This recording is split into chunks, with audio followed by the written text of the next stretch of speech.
Boa tarde, pessoal. Espero que estejam todos bem. Sejam bem-vindos ao segundo dia da nossa primeira semana do consumo consciente. Vamos revisar algumas regrinhas, tá bom? Não esqueçam de desligar as câmeras e os microfones. Mandem as perguntas no chat, que no final da palestra a gente vai ler tudo para vocês. Hoje, dia 15 de outubro, além do Dia dos Professores, também é o Dia do Consumo Consciente, né? É a data que incentivou a gente a realizar essa semana. Então, a palestra de hoje a gente vai abordar sobre o impacto ambiental dos microplásticos e os desafios para o seu controle. Quem vai ministrar essa palestra para a gente vai ser a Mariana Amaral Dias. A Mariana, ela é graduada em Química pela UTF-PR e tem graduação também em Tecnologia em Bioprocessos e Biotecnologia pela Universidade Tuiuti do Paraná. Ela também é mestre em Química pelo Programa de Pós-Graduação em Química da Universidade também da UTF-PR e atualmente ela é doutoranda em Ciências na área de Química Analítica pela Universidade Estadual de Campinas, a Unicamp. Lembrando que se vocês tiverem dúvidas, mandem no chat, a gente vai responder ao final. Passo a palavra para a Mariana. Muito obrigada por ter aceito o nosso convite e desejo a todos uma boa palestra. Obrigada. Vocês estão me ouvindo bem? Ouvimos sim. Então tá. Eu vou compartilhar aqui minha apresentação.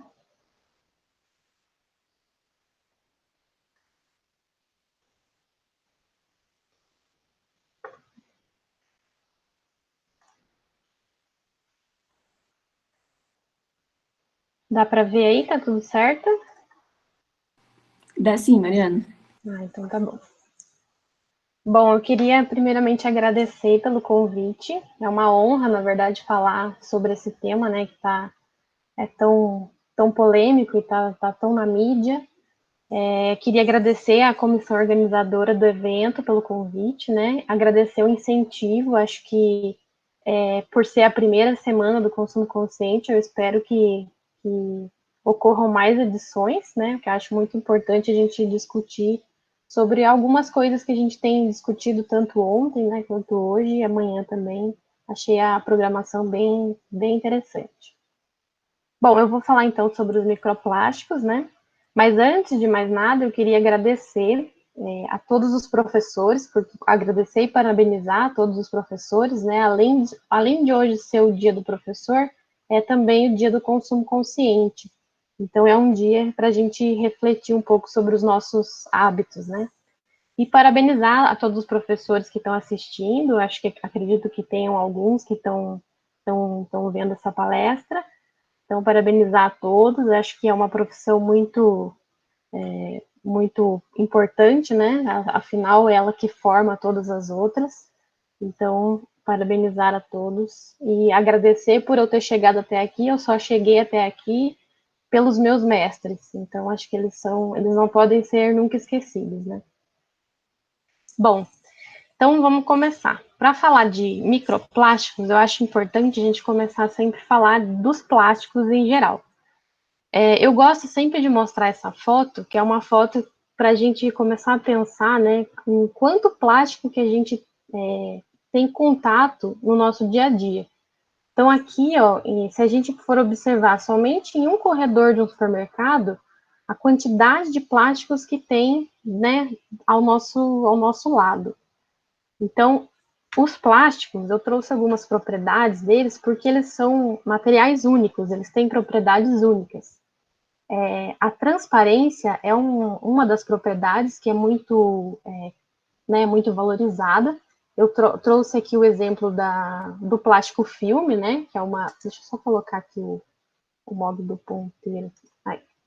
O plástico filme e a sacola, né? Que trazem essa propriedade de transparência, também de leveza. Então, a leveza a gente pode pensar num para-choque de carro, que é feito de plástico. Embora seja uma peça grande, ele é um material super leve. Além de tudo, então, a maleabilidade, então também vale, né, para o plástico filme, para as embalagens, impermeabilidade, a alta durabilidade, então eu gosto de trazer esse exemplo da jarra, porque é um exemplo clássico, né, quem que não conhece uma avó, uma mãe que tem uma jarra dessa em casa, que tem lá há muitos anos, né, eu acho que a minha mãe mesmo tem uma que já deve ser mais velha do que eu, e ela tá lá ainda forte e firme e forte.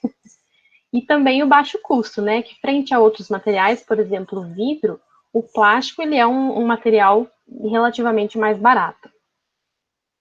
E do que são feitos os plásticos? Eu trouxe aqui alguns exemplos de alguns polímeros que dão origem aos plásticos. Esses polímeros, em geral, eles têm origem a partir do petróleo, né? E eu vou citar aqui alguns exemplos que são os mais comuns. Por exemplo, aqui o polipropileno. Então, o polipropileno, ele tem essa estrutura que ela é repetida por várias vezes, que é o que dá origem ao polímero. Então, é como se essa estrutura fosse a estrutura mãe, e aí, a partir dessa, várias, infinitas repetições, isso geram estruturas bem grandes que são a base, né, na verdade, dos plásticos, como, por exemplo, esses plásticos de embalagem mais rígidas, os de embalagem mais maleáveis, por exemplo, dos para-choques de carro, também é usado no setor de saúde, né, na fabricação de seringas. Aqui daí eu trago um outro tipo, que é o poliestireno, então é uma outra estrutura, é um outro polímero, e o poliestireno, então, ele é bem conhecido como isopor. Então, essas bandejinhas que vêm os alimentos, é também a matéria-prima dos copos e pratos descartáveis. Um outro exemplo seria o polietileno, então aqui existem basicamente dois tipos, que é o de alta densidade e o de baixa densidade, e também está presente nas embalagens, principalmente dos produtos de limpeza, e embalagens por exemplo, aquelas mais maleáveis para guardar alimentos, né? Aqueles saquinhos para congelar alimento. Um outro tipo, o PVC, que ele é bem conhecido na indústria de construção civil, na fabricação de tubulações e forros.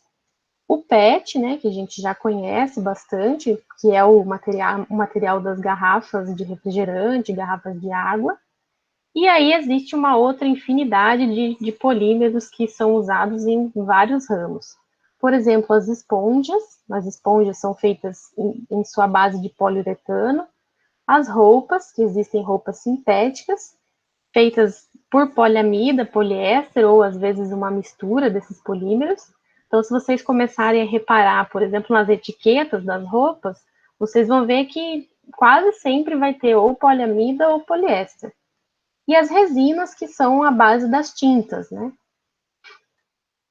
E aí eu trago também uma outra classe de plásticos, que são os bioplásticos, que são aqueles que eles têm origem como matéria-prima, a matéria-prima natural. Por exemplo, eles podem vir da beterraba, do milho, da cana-de-açúcar. Então, esses compostos naturais, eles produzem o monômero, e aí, a partir desse monômero, eu gero os polímeros, que têm as mesmas características daqueles polímeros que são originários do petróleo. Então, essa é a única diferença. A diferença é a fonte de matéria-prima. E os plásticos biodegradáveis, que são aqueles polímeros convencionais que eu já mostrei, e aonde são adicionados aditivos fotossensibilizadores. O que são esses aditivos? Então, eles são alguns compostos químicos que são adicionados na fabricação do plástico e determinadas condições de temperatura e umidade, por exemplo, esses polímeros eles podem se biodegradar. No entanto, existe uma polêmica bem grande em torno dos plásticos biodegradáveis, porque já existem estudos que comprovam que esses plásticos em aterros sanitários, por exemplo, eles não se degradam, porque as condições do aterro são diferentes das condições que foram analisadas desses plásticos. Então, uma coisa é a gente analisar esse plástico em determinada condição no laboratório, e outra coisa é esse plástico no ambiente. Então, existe uma grande diferença, e eu vou comentar mais para frente um pouquinho sobre o que isso acontece, né? Já que se ele ficar no ambiente, o que pode acontecer. E aí eu trouxe, então, os dados da Associação Brasileira da Indústria de Plásticos, os dados mais recentes do ano passado, que mostram aqui quais são os principais polímeros consumidos no Brasil. Então, aqui, por exemplo, se a gente somar o polietileno, as variações, né, do polietileno aqui, ele é o polímero mais consumido no Brasil, atrás do polipropileno e do PVC. E aí existem outros tipos, como eu comentei, né, existe uma infinidade de polímeros, que estão presentes na agricultura. Na agricultura, não, desculpa, no consumo, né? E aí, aí fica a nossa pergunta, né? Já que tem tanto tipo de plástico, o que, que acontece quando esses plásticos são utilizados, né? Para onde que eles vão? Então, existem dados recentes de que somente 1,28% desses plásticos são reciclados. Então, é uma quantidade bem pequena. E aí, para onde que vai todo o resto dos plásticos? Aqui são números que se referem a quantidades mundiais, né? Mas até 2015 é estimado que cerca de 6,3 bilhões de toneladas de resíduos plásticos foram gerados. Desses 6,3 bilhões, 9% ele foi destinado à reciclagem, 12% à incineração e 79% está disposto no ambiente. Então, infelizmente, a maior parcela desses plásticos acaba indo para o ambiente. A incineração, ela tem uma grande desvantagem porque ela tem um alto custo devido ao investimento que se deve fazer para controlar a emissão de gases, já que quando a gente incinera o plástico, existe a liberação de gases altamente tóxicos. E a reciclagem também, a reciclagem do plástico, ao contrário, né, do que poucos sabem, ela não é uma alternativa barata, ela é uma alternativa cara e ela não é infinita. Eu não consigo reciclar o plástico para sempre. Existe um número limitado de ciclos de reciclagem, porque ao longo desses ciclos os plásticos vão perdendo algumas propriedades. Então, chega uma hora que já não é mais possível reciclar esse material. E aí, quando eles estão no ambiente, para onde que eles podem ir?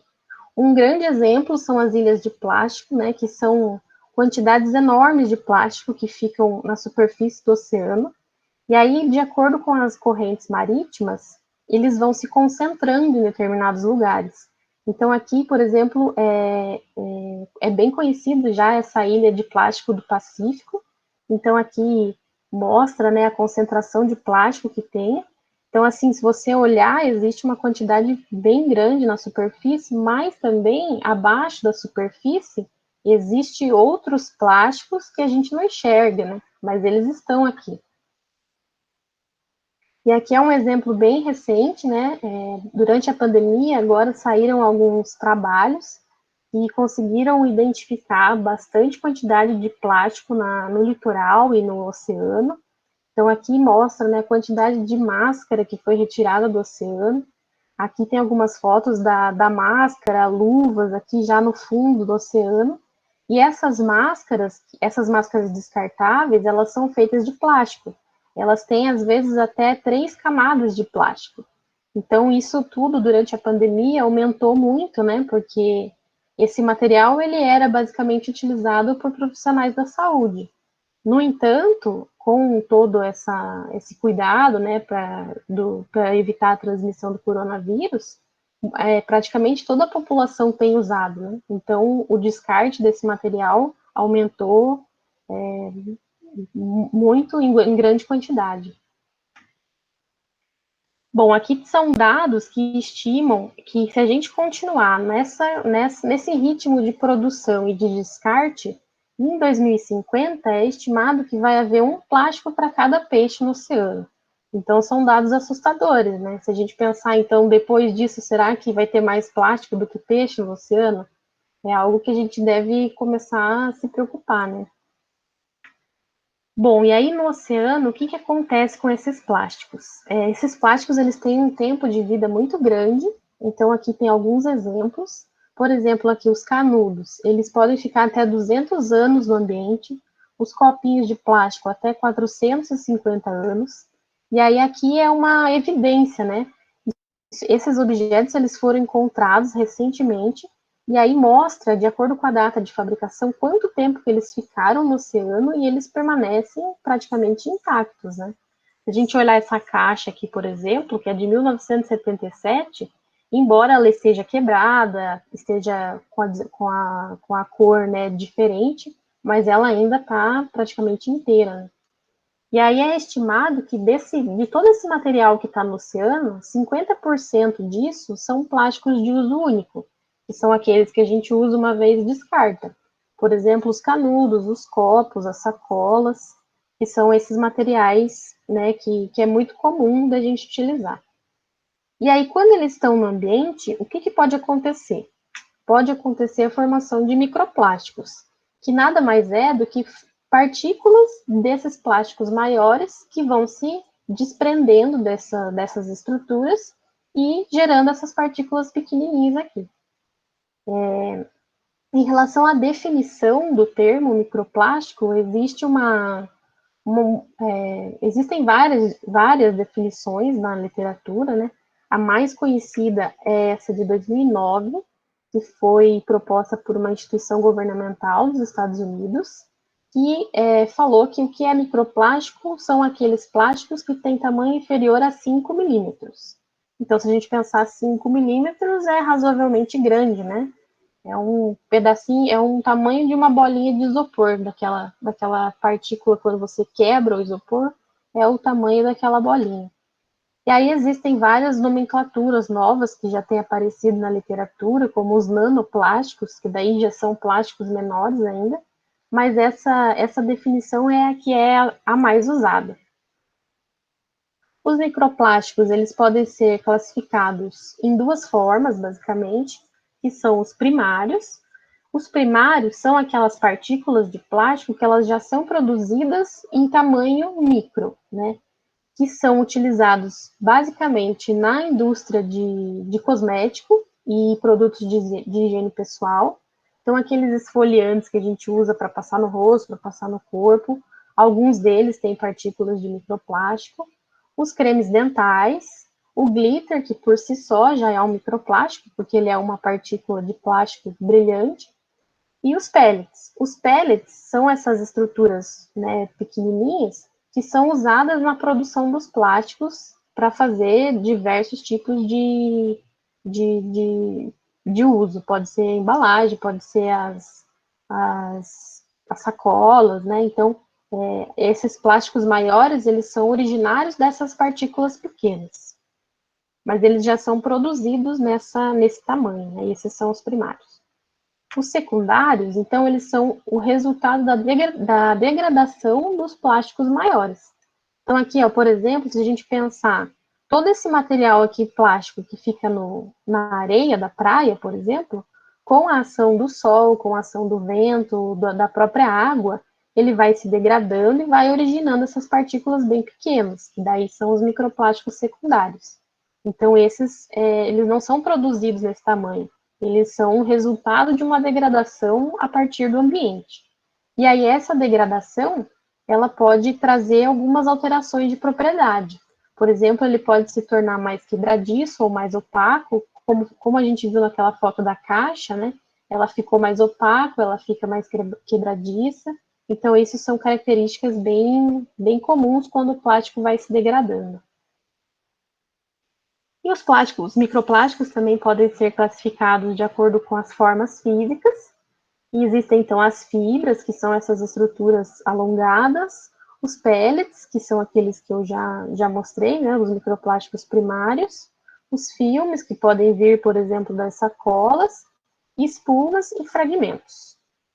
E aí eu trouxe aqui, embora o microplástico ele seja um tema considerado recente, né, porque só de alguns anos para cá a gente começou a ouvir esse termo microplástico, já existem evidências de que esse daqui é o primeiro estudo que foi publicado em 1972 que encontrou partículas de poliestireno no litoral dos Estados Unidos. Então, ó, já desde lá já havia aparecendo esses plásticos no ambiente, né? E eu destaco aqui no resumo do artigo que os autores falam que essas esferas, elas têm bactérias na sua superfície e bifenilas policloradas. Eu vou falar mais para frente um pouquinho do como que pode conter esse tipo de composto no plástico.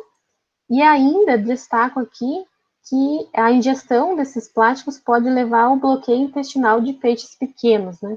Então, lá em 1972, eles já estavam sugerindo que essa presença dos plásticos no ambiente já poderia ser uma problemática para os organismos aquáticos, né? E aí, somente um ano depois, aqui no Brasil, foi publicada uma dissertação aonde foi encontrado partículas de polietileno e de poliestireno no litoral do Rio Grande do Sul. Então, se a gente vê, né, só um ano depois, aqui no Brasil já foi constatado que também já tinha essas partículas no ambiente. E aí fica a nossa pergunta, né? Mas e como que esses plásticos chegam no ambiente? Como, além do descarte incorreto, né? O que mais pode acontecer? Então eu trago aqui essa figura que mostra várias fontes de aporte desses microplásticos no ambiente. Eu vou falar um pouquinho sobre algumas delas. Por exemplo, aqui, as estações de tratamento de esgoto, né? A gente, quando a gente vai utilizando, por exemplo, o glitter, quando a gente toma banho, esse glitter acaba indo para o esgoto. Ou então os esfoliantes, né? E aí, na estação de tratamento do esgoto, cerca de 80% a 90% dos plásticos eles são eliminados durante o tratamento. Mas os outros 10% ou 20% eles acabam entrando no corpo aquático, né?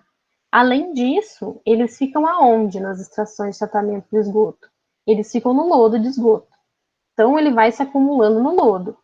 Aqui no Brasil, não é uma prática muito comum utilizar o lodo de esgoto na agricultura, mas em outros países, eles utilizam bastante. Então, aí eles acabam contaminando o solo com esse lodo de esgoto que já está contaminado, né? E aí também podem ocorrer perdas na fabricação dos plásticos, por exemplo, perdas no transporte, atividades de pesca, porque as redes de pesca e aqueles fios de pesca, eles são de plástico, eles são de nylon, em sua maioria, né? Então, às vezes, algumas partículas podem acabar se desprendendo, o descarte inadequado dos resíduos, né, que eu já comentei, o descarte inadequado do esgoto, então, quando não tem o tratamento do esgoto, esse esgoto acaba indo direto para o manancial e aí vai contaminando, né, toda a sequência, contamina rio, contamina o oceano, enfim.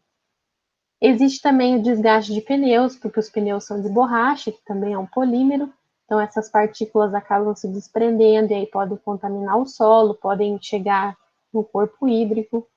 Existe também a deposição atmosférica, já tem na literatura muitas evidências de que no ar já tem uma presença muito grande de microplástico. Eu vou falar um pouquinho sobre isso depois.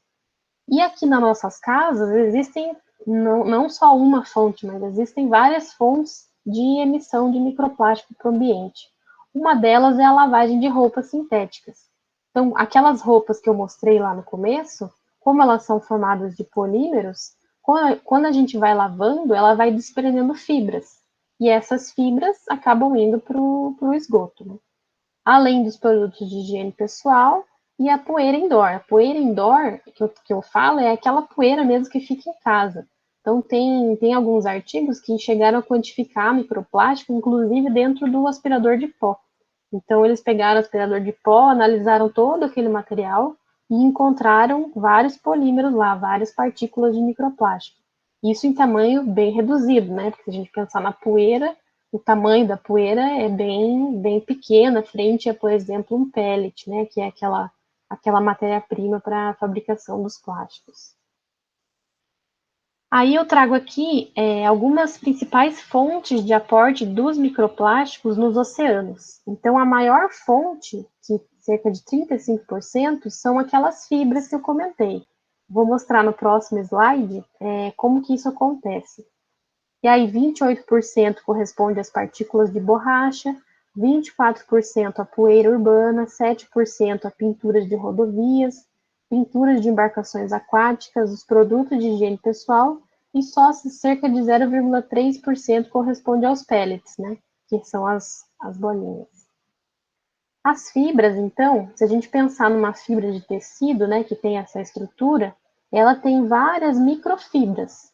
E essas microfibras, de acordo com a ação da própria máquina de lavar, elas acabam se soltando. Então, elas se soltam nessas outras microfibras e já tem alguns trabalhos que conseguiram quantificar e estimar essa quantidade de microfibras.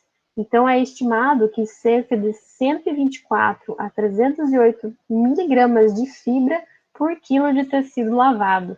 Isso corresponde a 640 mil a 1.500.000 microfibras por tecido. Então, se a gente pensar, é um valor bem grande, né? E uma coisa que deve ser destacado aqui é que, na verdade, esses valores, eles vão depender do tipo de tecido, porque tem tecido que solta mais fibra, tem tecido que solta menos fibra, e vai depender também de acordo com a própria lavagem, né? O ciclo da máquina tem todas essas variáveis, né? E aí, quando eles estão no ambiente, então tudo isso que eu falei, né, a gente está mostrando como que esses microplásticos vão parar no ambiente. E quando eles estão no ambiente, o que pode acontecer? Então, aqui eu trago uma figura da dinâmica da distribuição dessas partículas no oceano. Então, no oceano, pode acontecer desses microplásticos eles afundarem ou eles tenderem a ficar na superfície. Isso ocorre porque os polímeros eles têm densidades diferentes. Então, aqueles que são mais leves, eles tendem a permanecer na superfície. E os que são mais densos tendem mais densos do que a água, eles tendem a afundar. Só que nem sempre essa densidade é o que vai tornar uma regra se ele vai estar na superfície ou no sedimento. Isso vai acontecer porque, quando ele está no ambiente, pode ocorrer a formação de um biofilme. O que é esse biofilme? Então, são micro-organismos que vão colonizando aquela partícula e vão tornando ele mais denso.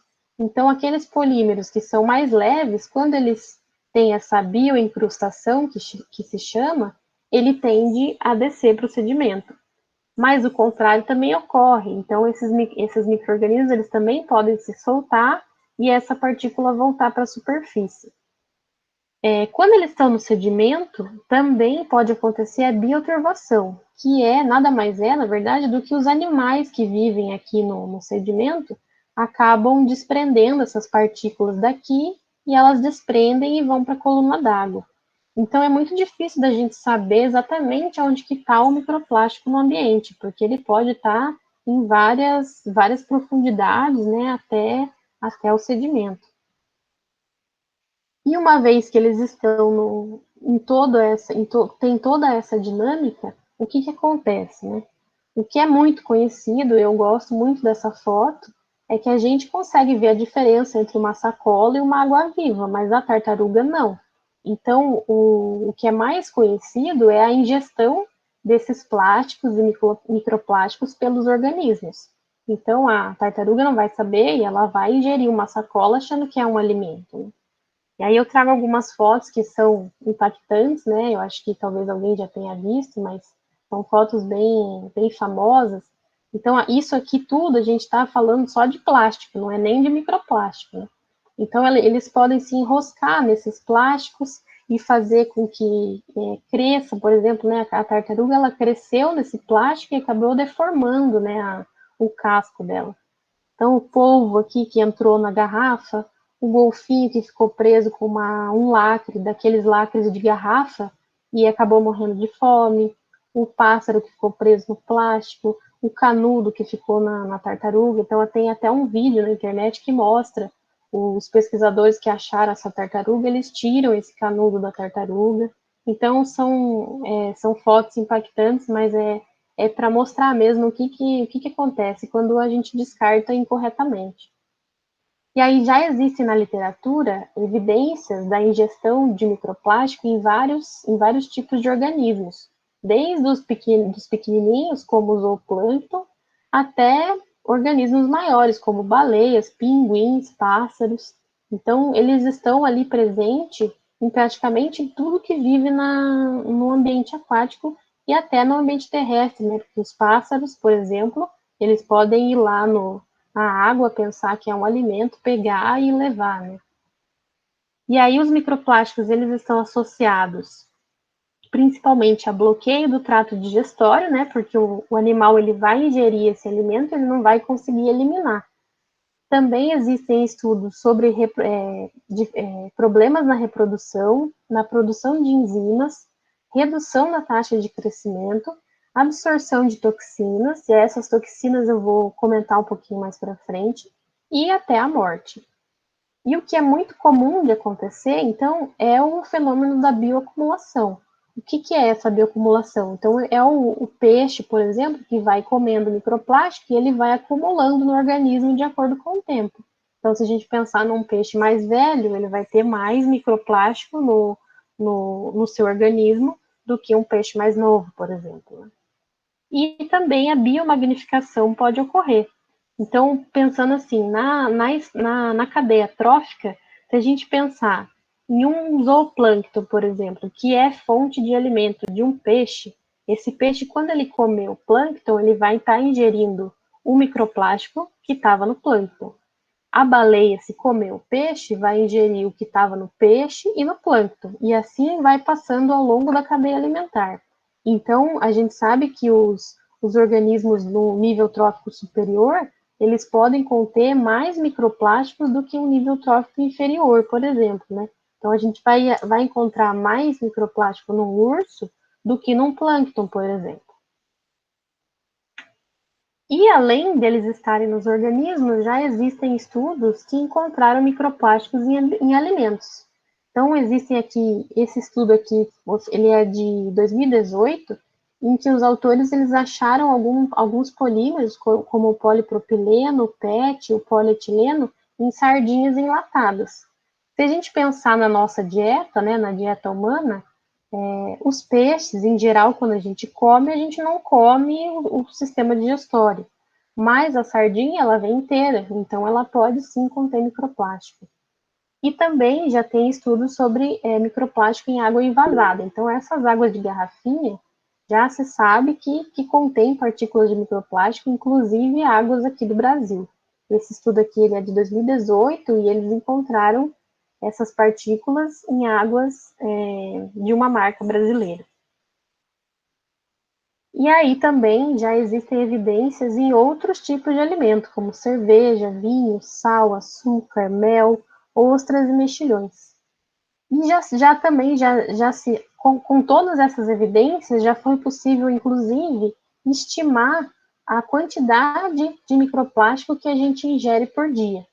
Então, em um homem, é estimado que 142 microplásticos sejam ingeridos por dia, via dieta humana, né? E 170 sejam inalados. Como eu falei, tem microplástico no ar. Se a gente está cheirando esse ar, a gente está inalando microplástico. Então, vocês vejam que até por inalação a estimativa é até maior do que por ingestão. Então, aí, a gente pensando nessa quantidade, isso equivale a aproximadamente um cartão de crédito por semana. Então, é como se a gente comesse um cartão de crédito em plástico por semana. Esses dados aqui, eles são bem interessantes, né? Porque se a gente pensar que a gente está realmente comendo um cartão de crédito em plástico, é algo que leva, né, que assusta, né? E aí, além desses problemas físicos que eu falei, né, que estão ligados à ingestão dos microplásticos, existe um outro tipo de problema que é a interação com contaminantes que já estão presentes na água, por exemplo. Então, quando o microplástico ele vai para a água, ele pode interagir com alguns contaminantes, como metais, alguns poluentes orgânicos, como os poluentes orgânicos persistentes, por exemplo, o DDT. Então, o DDT ele foi um pesticida que foi muito utilizado durante e após a Segunda Guerra Mundial, e ele é um pesticida muito persistente no ambiente, tanto é que se encontra ele até hoje no ambiente. E ele pode interagir com o microplástico e ser absorvido nesse microplástico. Além disso, pode ser também interação com fármacos, com pesticidas e a interação com aditivos. A esses aditivos, na verdade, eles são componentes químicos que eles estão presentes aqui nos polímeros. Então, se a gente pensar num plástico de cor azul, ele tem um certo aditivo. Um plástico de cor preta, ele tem um outro aditivo. Se eu quero produzir um plástico que aguente uma temperatura maior, é inserido um aditivo diferente. E aí esses aditivos, eles podem se desprender dos plásticos e acabar contaminando o ambiente. Então existe também o efeito reverso, né? Além disso, também já tem alguns estudos da interação dos microplásticos com patógenos, como vírus e bactérias. E aí eu deixei aqui um questionamento, né? Será que esse microplástico ele pode interagir com o coronavírus? Ainda não saiu nada na literatura, mas logo no início da pandemia saiu um trabalho que conseguiu estimar quanto tempo o coronavírus permanece vivo no plástico, na superfície plástica, né? Então ele permanece até 3 dias no plástico. Então, será que ele pode ficar no microplástico? Não se sabe, mas acredito que mais para frente deva até sair alguns trabalhos sobre isso. Bom, e essa interação que eu comentei, ela pode ocorrer basicamente por 3 formas. Uma delas é a absorção, então é quando eu tenho as partículas do contaminante, elas vão entrar em contato com o microplástico pela superfície. Então elas não vão entrar na estrutura do microplástico, elas só vão ser carregadas pela superfície. Um outro exemplo é a absorção, então aí nesse caso sim, esses contaminantes eles podem ser absorvidos e aí eles entram na estrutura do microplástico. E o contrário também ocorre, que seria a desorção. Então, aquelas partículas de aditivo, como eu comentei, elas podem se soltar do microplástico e ir para o ambiente. Então, esses 3 fenômenos podem ocorrer simultaneamente ou isoladamente, né? E aí, um pouquinho sobre essa interação com contaminantes, veio a iniciativa do International Pellet Watch, que foi criado em 2009, que qualquer pessoa no mundo pode coletar pellets, que são aquelas bolinhas, e mandar lá para o Japão para eles analisarem alguns compostos que podem estar absorvidos nessas partículas. Então, aqui no Brasil tem alguns dados de alguns contaminantes. Eu trouxe aqui um mapa do DDT, por exemplo. Então, aqui em Salvador, onde foi coletado, eles classificaram como vermelho, que é extremamente poluído. Então, aqui tem alta concentração de DDT nos pellets que foram encontrados. E aí, a gente pensando então, né, já que esses plásticos eles estão no ambiente, existe alguma solução, alguma forma que a gente possa reduzir essa emissão ou até eliminar? Eu, particularmente, não acho que exista uma solução, mas podem existir várias, né? Eu trouxe aqui alguns exemplos de alguns materiais que estão sendo desenvolvidos para tentar minimizar esse impacto dos microplásticos no ambiente. Essa bolinha aqui, ela é interessante, é uma bolinha que você coloca para lavar roupa, e aí as fibras lá que se soltam da lavagem acabam ficando retidas na bolinha. Mas aí a gente começa a pensar, mas essa bolinha ela é feita do quê? Ela é feita de plástico. Então pode ser que partículas da bolinha acabam se soltando, gerando microplástico. E o que a gente faz com essas fibras depois que tira? A gente tem que descartar em algum lugar. Então a gente teria que jogar fora, jogar no lixo para mandar para o aterro, né? Então, assim, não existe uma solução que vá resolver o problema dos microplásticos. É muito difícil. O que a gente pode tentar fazer é tentar minimizar isso, né? E essa bolinha, ela minimiza a emissão de microplástico no ambiente aquático, que é o principal destino deles para o ambiente, né? E aqui eu trouxe alguns outros exemplos, por exemplo, esses filtros que estão sendo desenvolvidos para reter essas partículas, tanto filtros para máquina também, algumas outras alternativas, como cápsulas comestíveis de água, que é um tipo de alga para substituir as garrafinhas plásticas, mas isso tudo que tem sido desenvolvido, se você procurar na internet, você acha inúmeros materiais que estão sendo desenvolvidos. Só que muitas vezes esses materiais são caros, então é difícil isso ser acessível a toda a população, né? Então acho que o que se deve pensar é trazer alguma forma da gente tentar controlar isso, mas que seja viável para todo mundo, né? Porque atinja todas as classes. E aí tudo isso eu acho que entra dentro do ciclo de economia linear e circular, né? Eu acho que o que a gente vive hoje é uma economia linear, onde a gente produz, consome e descarta, porque, né, de acordo com os dados sobre reciclagem, a gente vê que muito pouco é reciclado, né? E aí a economia circular, que seria o ideal, né? Então, a gente produzir, consumir e reciclar. Só que essa reciclagem tem que ser viável. Como eu comentei, a reciclagem do plástico ela não é uma reciclagem barata. Então, deve-se investir em formas de reciclagem em que o produto gerado seja economicamente viável. Porque o que acontece é que o plástico reciclado, muitas vezes, ele é mais caro do que o polímero virgem. Então, para a indústria, não é viável utilizar plástico reciclado. É mais fácil utilizar os polímeros virgens, que são produzidos do petróleo, enfim.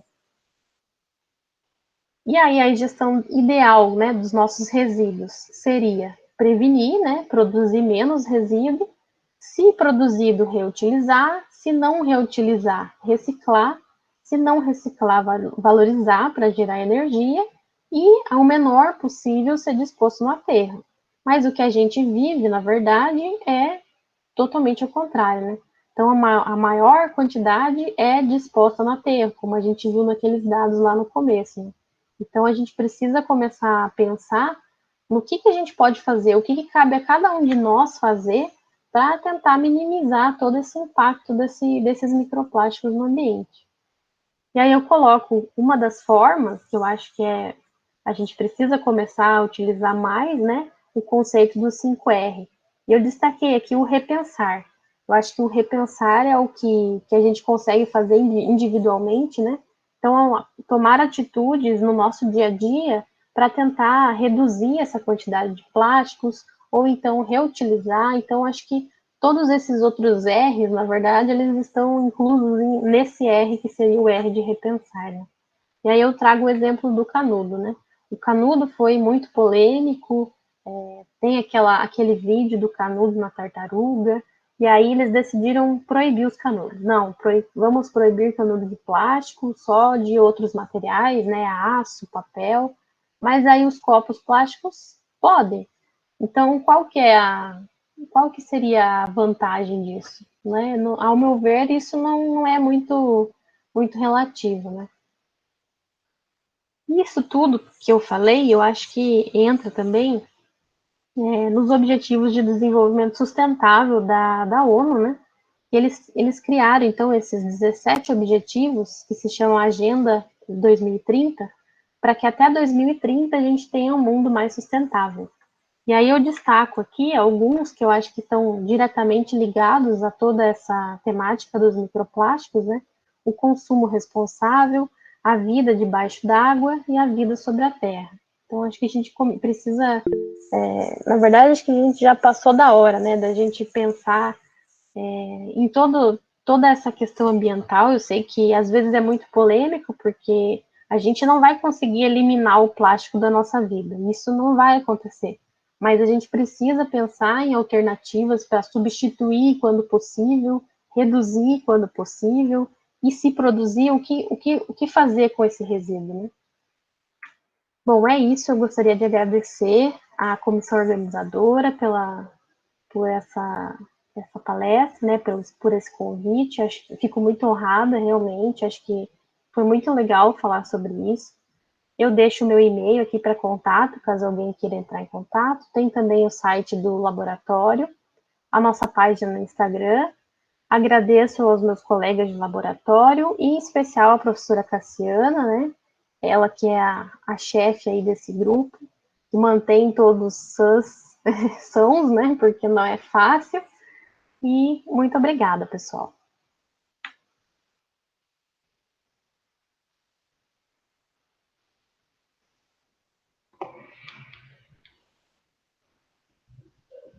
Boa tarde a todos. Mariana, em nome do Jabunesp, eu queria muito agradecer a sua presença. Foi uma excelente palestra. Eu espero que todo mundo tenha gostado e aproveitado bastante. Como você disse, é um tema bem atual, mas infelizmente muito triste, né? Alguém do grupo quer complementar com alguma coisa? Ou podemos passar para as perguntas? Bom, vou passar para as perguntas, então. Primeira pergunta. Pode ser considerado bioacumulativo a ingestão de microplástico nos organismos comparados com níveis de agrotóxicos na alimentação? Pode ser considerado. Os agrotóxicos, o que às vezes acontece é que eles podem, no organismo, eles podem formar outros compostos, né?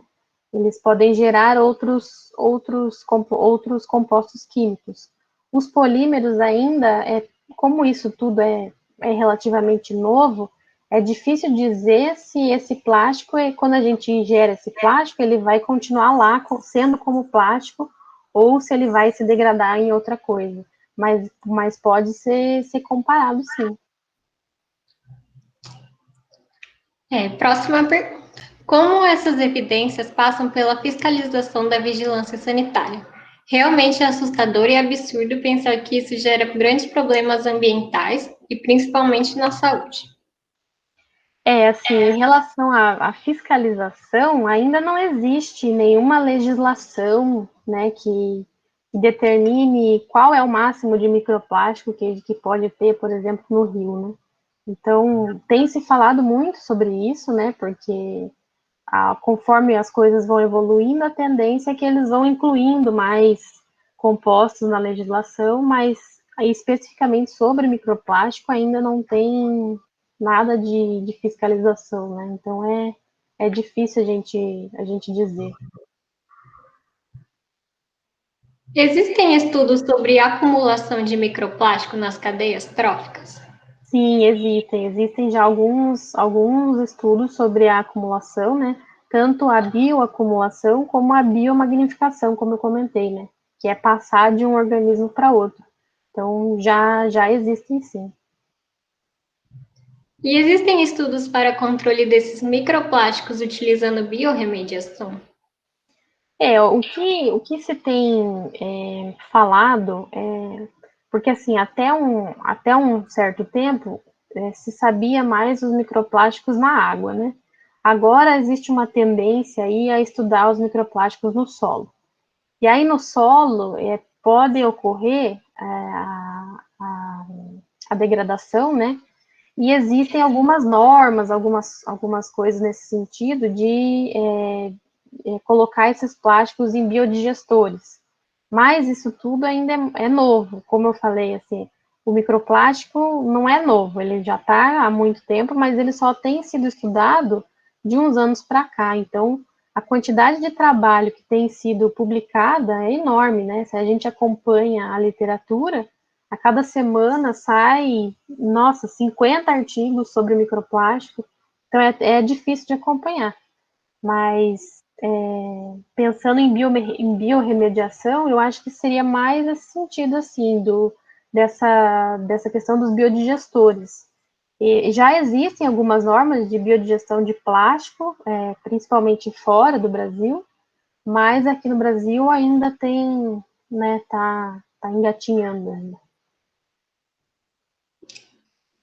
Qual o custo-benefício de se utilizar os bioplásticos? Eles são mais caros de fabricar do que os plásticos normais? Olha, em relação aos bioplásticos, o valor eu não sei dizer exatamente, mas eu imagino que ainda vindo da origem do petróleo, eu acho que acaba saindo mais barato. É igual eu falei, né? O plástico reciclado ele é mais caro do que o plástico vindo do polímero virgem. Então, isso que eu acho que a gente precisa começar a pensar, porque nunca a indústria nunca vai se interessar por uma matéria-prima que seja mais cara, né? Então é preciso investir em tecnologias para que isso acabe se tornando mais viável e possa ser usado em maior escala, né? Mas em relação ao custo exato, eu não sei dizer se eles são mais baratos. Eu imagino que o bioplástico acaba saindo mais caro, porque geralmente é o que a gente observa. No Brasil, para onde vai o lodo do esgoto? Então, no Brasil, existe até uma norma do CONAMA para a utilização do lodo de esgoto, né, na agricultura, mas tem um controle muito rígido, né? Não é só pegar o lodo e colocar lá na agricultura. Existem alguns trabalhos da utilização do lodo de esgoto na agricultura, mas a maior parte mesmo do lodo acaba ficando nas estações, né? Então, lá fica uma fonte de microplástico bem grande, né? E como eu falei, cerca de 80, 90% dos microplásticos, eles são retidos na ETE. Então, eles vão para o lodo de esgoto, né? Então, é uma fonte bem grande. Qual a linha de pesquisa de microplásticos que vocês utilizam no laboratório de vocês? Gente, desculpa, minha cachorra não para de latir, não sei se vocês estão ouvindo. Sem Sabe problema, demorar.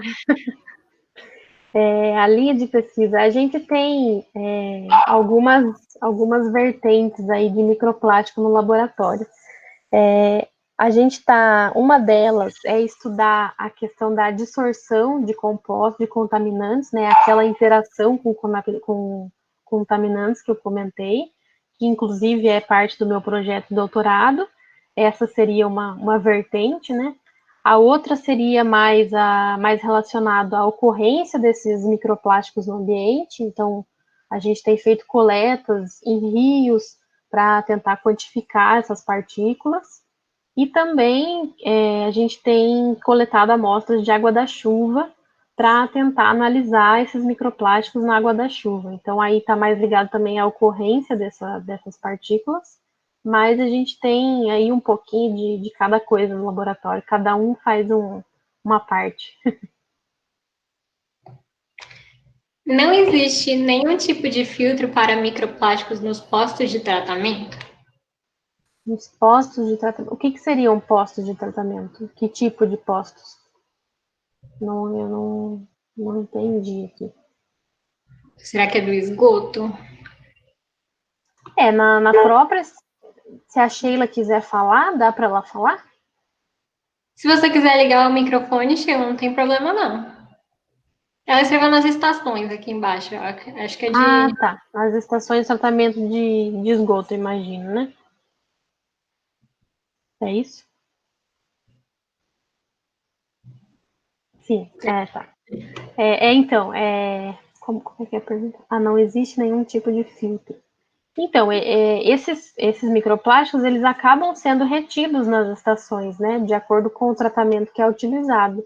Então, o tratamento convencional que a gente usa no Brasil acaba retendo uma parte deles, mas uma outra parte acaba passando e indo para os rios, né?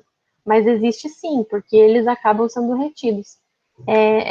Em filtros, assim, já se você procurar, assim, existem vários filtros para reter microplástico na água de torneira, porque na água de torneira também tem microplástico, filtro para reter microplástico na lavagem de roupa, né, na saída da máquina, então também tem.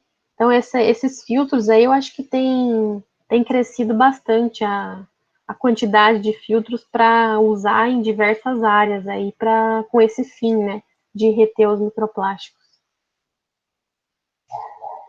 Mariana, obrigada por sua palestra. Muito didática e interessante. Gostaria de saber qual é a viabilidade de se desenvolver legislações para MPs para água tratada e efluente. Quais são as implicações?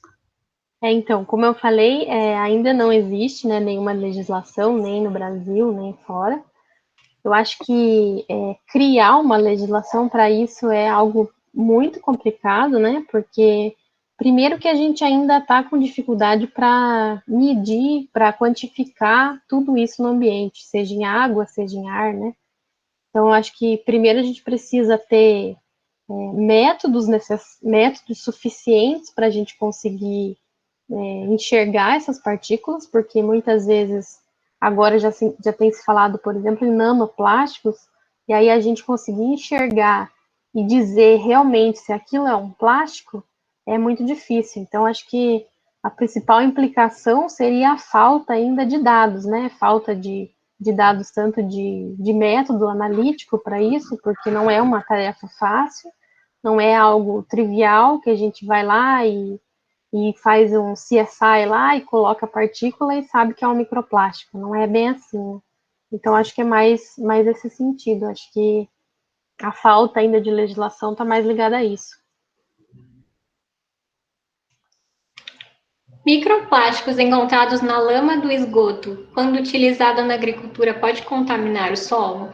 Pode sim. Inclusive, tem artigos já, não do Brasil, porque, como eu falei, no Brasil é pouco utilizado, mas já tem artigos que quantificaram, né, microplástico no solo, aonde era utilizado o lodo de esgoto como fertilizante. Então, pode sim. Em relação à ingestão de microplásticos, há algum tipo de patologia humana mais relacionada a essa ingestão? Olha, isso ainda é uma incógnita, né? Que tem se falado que a gente ingere microplástico por diversas vias, por ingestão, por inalação, mas o que que isso pode acontecer? O que que isso pode acarretar no nosso organismo, né? Não se sabe assim exatamente qual é a doença ou qual a patologia que está ligada à presença desses microplásticos no nosso organismo. Eu acho que isso ainda é uma coisa que vai ser muito estudada, porque é muito difícil a gente saber, né, conseguir fazer um link entre a presença do microplástico e determinada doença. Recentemente, saiu um comunicado que foi encontrado microplástico em alguns órgãos humanos, como fígado, rim, acho que até pulmão foi encontrado, mas não se pode confirmar o que isso acarretou, se a pessoa que veio a óbito, ela veio a óbito por causa disso, ou se foi por causa de outra doença, então acho que isso ainda é algo que vai ser bem estudado ainda, né? Mas não tem ainda nada que comprove, né? O que a gente mais está vendo é a questão das interações com os contaminantes. Então, aí, esses contaminantes, né, como o DDT, por exemplo, que já é um composto que é muito conhecido pela toxicidade dele, então aí a gente consegue tentar fazer uma relação, né? Se esse DDT estava lá no microplástico e ele se desprendeu do microplástico e ele foi ingerido pelo homem, aí sim a gente pode tentar fazer alguma relação, mas só com microplástico ainda é muito difícil. Acho que foi a última pergunta. Alguém mais quer perguntar algo? Se alguém quiser abrir o microfone para falar também, pode falar. Eu queria Sem falar. vergonha. Pode Oi, falar, Gi. pessoal. Boa tarde. É que eu tô com um problema aqui de conexão hoje, gente. Hoje nada tá funcionando. Se eu abrir a câmera, trava aqui. Mariana, eu adorei a sua palestra. Muito boa mesmo. Então, eu Obrigada. acho que para o dia do consumo consciente, eu acho que veio a calhar. Eu acho que foi muito bacana. Tem tudo a ver, tudo que você disse, tudo que você pontuou, passando aí desde a estrutura, desde tudo, de como que é o ciclo, né? Essa ciclagem que acontece, que às vezes a gente não percebe, é a questão do nosso consumo. Você citou aí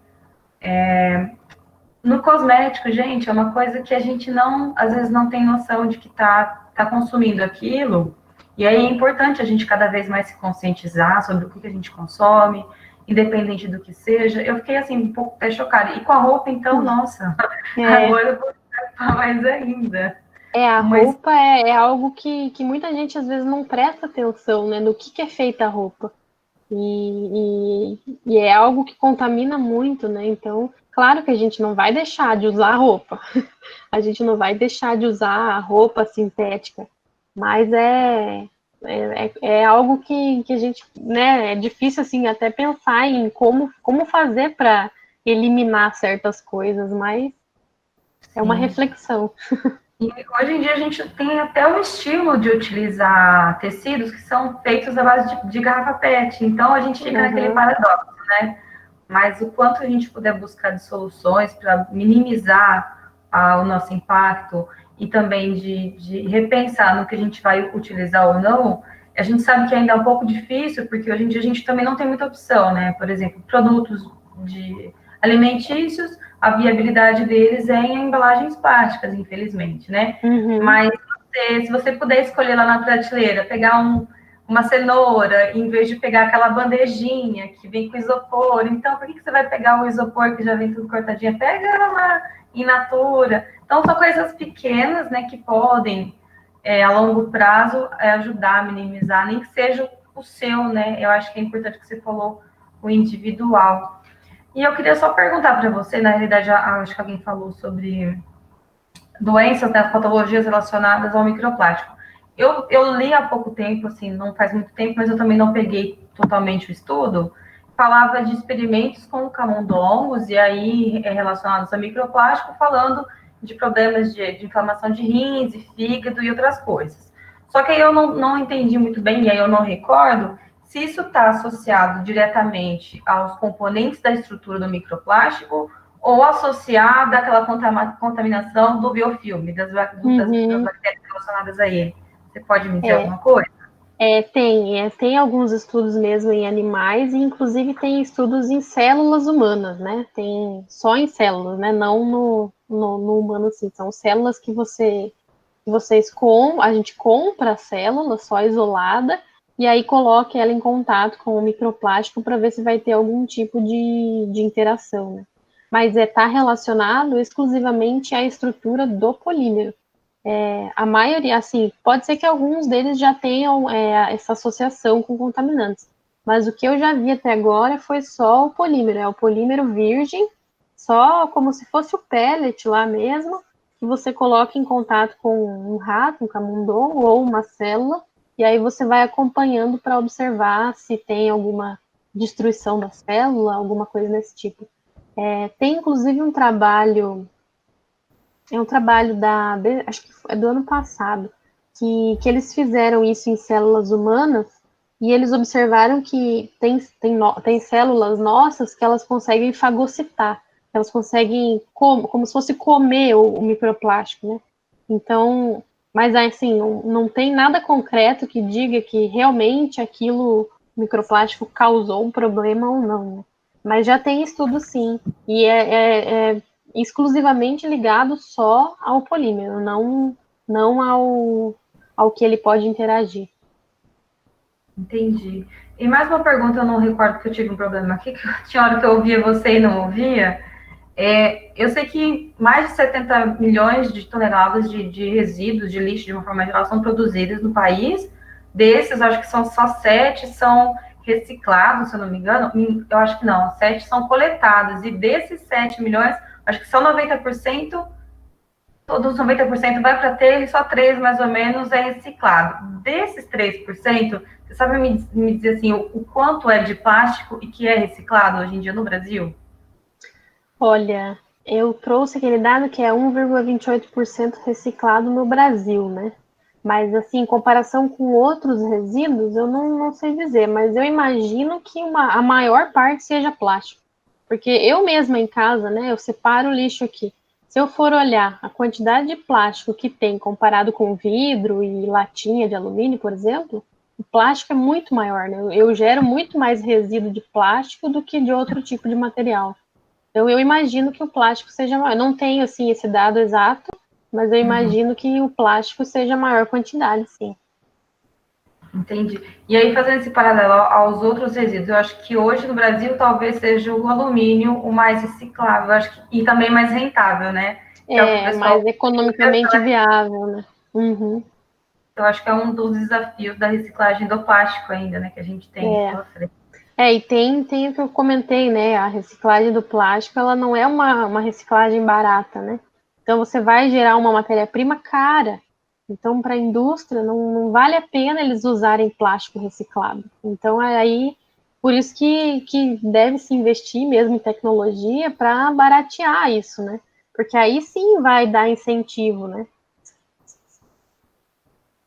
Legal, Mariana. Obrigada mais uma vez, viu? Falo De por mim, nada. falo por todos os integrantes, as meninas. E aí, deixa a palavra para a Laís para continuar e a Jessie também. Obrigada, gente. Boa noite. Mariana, a gente queria agradecer de novo a sua presença, por ter aceitado o nosso convite. Obrigada. E é isso. O link de presença já foi disponibilizado no chat. Não esqueçam de preencher para receber o certificado. E lembrando que tem que assistir pelo menos 2 palestras para receber o certificado. Se alguém tiver mais alguma dúvida, quiser complementar alguma coisa. Queria só pedir uma coisa. Vamos tirar uma foto? Vou fazer um print da tela aqui para encurtar as distâncias, né? O que a gente tem hoje. Quem se sentir à vontade pode... Gente, se vocês quiserem ligar a câmera e aparecer também. Sem vergonha, gente. Vamos lá.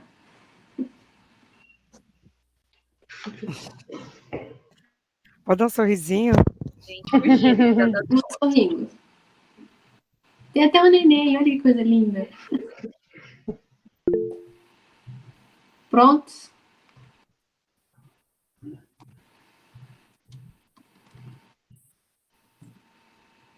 Mais uma, só para ter certeza.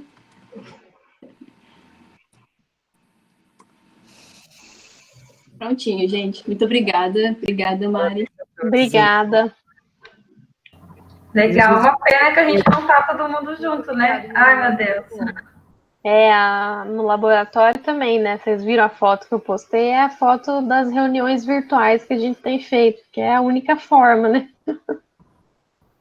E o laboratório de vocês também pararam a parte analítica também? Então, desde março, a Unicamp, na verdade, foi a primeira universidade a parar, né?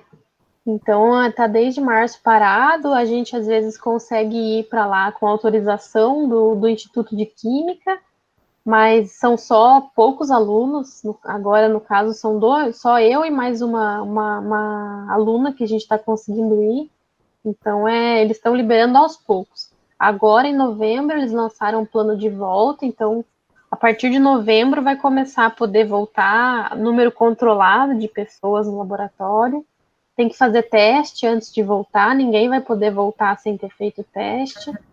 E a gente vai assim até não sei quando, né? Até sair uma vacina aí. Mariana, você é do doutorado, né? Sou do doutorado, uhum. Você já tá em que ano? Eu tô no... Nossa, já até me perdi já, porque esse ano foi um ano perdido. Eu entrei em 2018, então eu tô no segundo ano. 2019 eu entrei, foi ano passado. No segundo ano eu tô. Tá finalizando esse segundo ano, e aí vocês também têm essa questão de poder protelar, coisas assim de prazo, ou também tá um pouco rígido aí?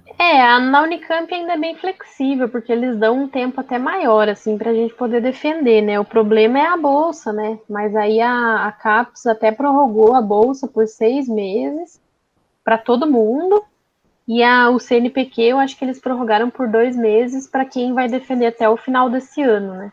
Mas, diante da atual situação que a gente vive, né? É complicado, assim, principalmente, por exemplo, o CNPq...